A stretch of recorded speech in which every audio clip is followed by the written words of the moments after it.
karena memang ini cukup bisa dimengerti ya, karena 2 tahun. Ya. Ya betul. Dan seperti kita ketahui, Umi Pipik ini semenjak ditinggal sang suami menjadi sosok yang inspiratif, tapi ternyata juga sosok yang tegar ya. Bahkan banyak sekali mungkin aib dalam rumah tangganya yang ditutupi dan baru terkuak sekarang. Seperti apa ceritanya? Langsung kita saksikan dalam tayangan berikut ini.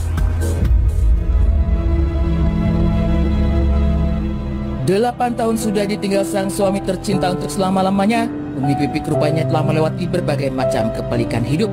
Tak mudah menjadi ibu tunggal dari 4 orang anak yang masih kecil.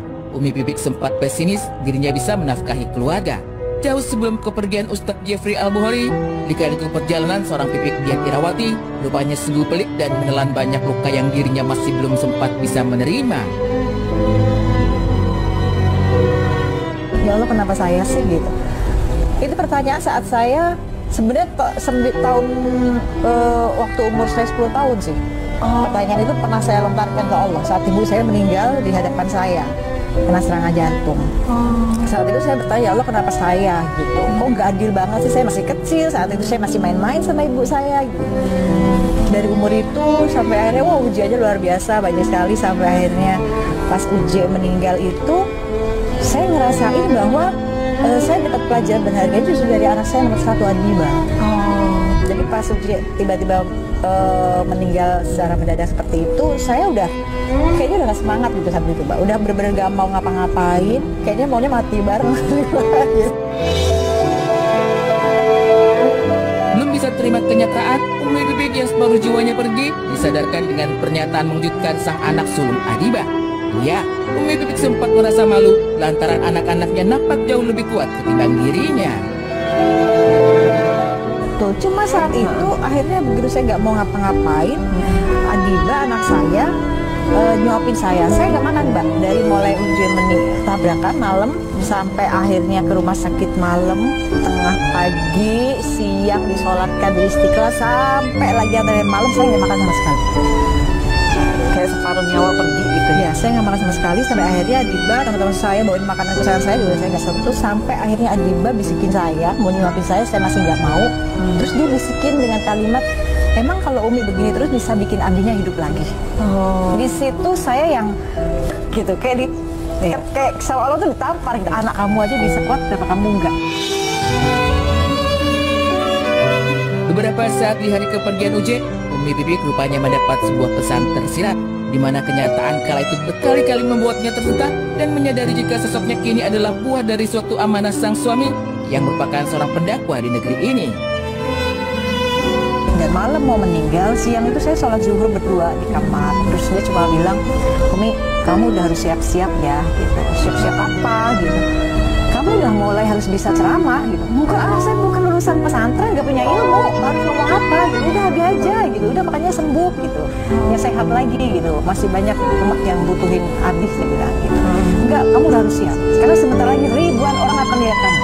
Ya Allah, ujian kamu dahsyat. Kamu akan ujian kamu, fitnahan kamu udah luar biasa. Pokoknya kamu harus siap. Dan saya nggak punya firasat apapun, Mbak, dan nggak ngerti maksud omongan dia itu apa gitu. Setelah begitu, udah 100 hari masa indah, saya udah ingat itu. Ya begitu mulai akhirnya banyak orang manggil saya juga bingung.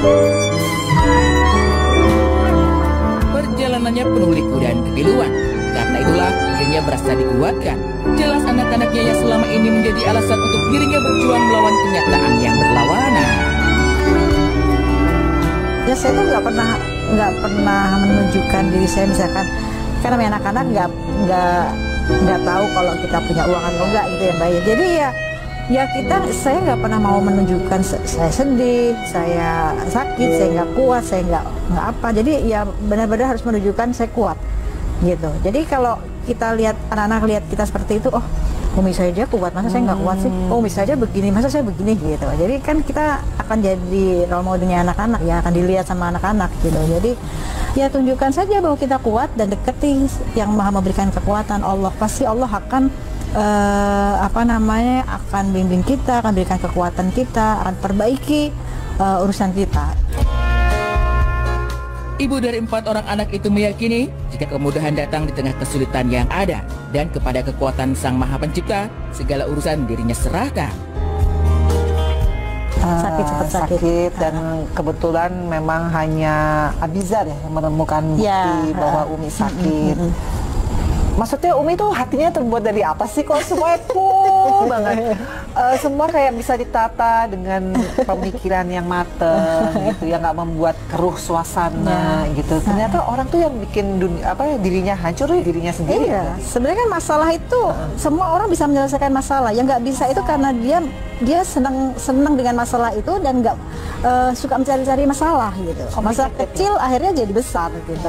Padahal semua masalah ada solusinya. Kan inna ma'al usri yusra fa inna ma'al usri yusra. Di dalam kesulitan pasti akan ada kemudahan kata Allah.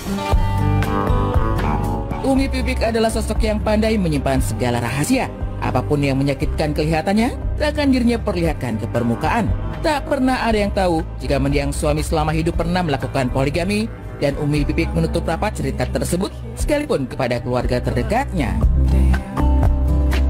Bahkan kayak keluarga besar saya pun saat misalkan maaf ya uji poligami dan segala macam, mungkin baru tahu setelah mungkin saya cerita setelah akhirnya pas beliau meninggal, dan mereka semua seperti yang kaget dan kamu nggak pernah cerita karena memang saya buat apa, ini kita yang menjalani kan bukan orang lain gitu. Ya sebisa mungkin orang lain yang bahagia aja gitu, karena saya bahagia aja. Makanya saya waktu saya sempat sakit itu Abizar kaget gitu, nemuin itu kok nggak pernah cerita, ya buat apa gitu. Memang nggak mau anak-anak jadi kepikiran gitu, nggak mau anak-anak jadi sedih, nggak mau anak-anak jadi yang harus gimana, akhirnya harus kerja keras cari uang, nggak mau seperti itu gitu. Selagi saya bisa sendiri ya sendiri gitu. Ya, nggak ada waktu untuk itu udah ya. Nggak ada waktu udah lewat itu. ya. Paling lebih kalau lagi sendiri gitu, misalkan lagi tahajud, paling nangisnya kalau misalkan flashback inget-inget semuanya, kadang suka tiba-tiba ingat aja. Saya cuma ya Allah terima kasih dengan semua ini membuat saya akhirnya bisa dekat dengan Allah dan di titik bisa ini kuat sampai di titik ini.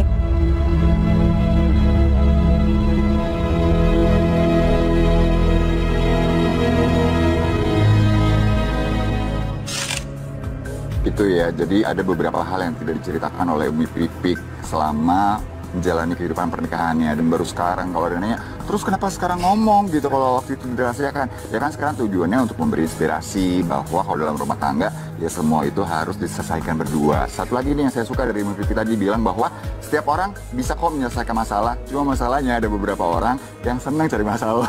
Betul. Aku langsung berasa loh, Umi hobi ya? aku kayaknya, aku sumber masalah malah kan. Gimana dong? Iya, tapi ya yang jelas Umi Pipik ini menjadi sosok yang inspiratif buat kita semua, dan bagi yang merindukan Ustadz Uje, ya spiritnya masih selalu bersama Umi Pipik ya. Bener.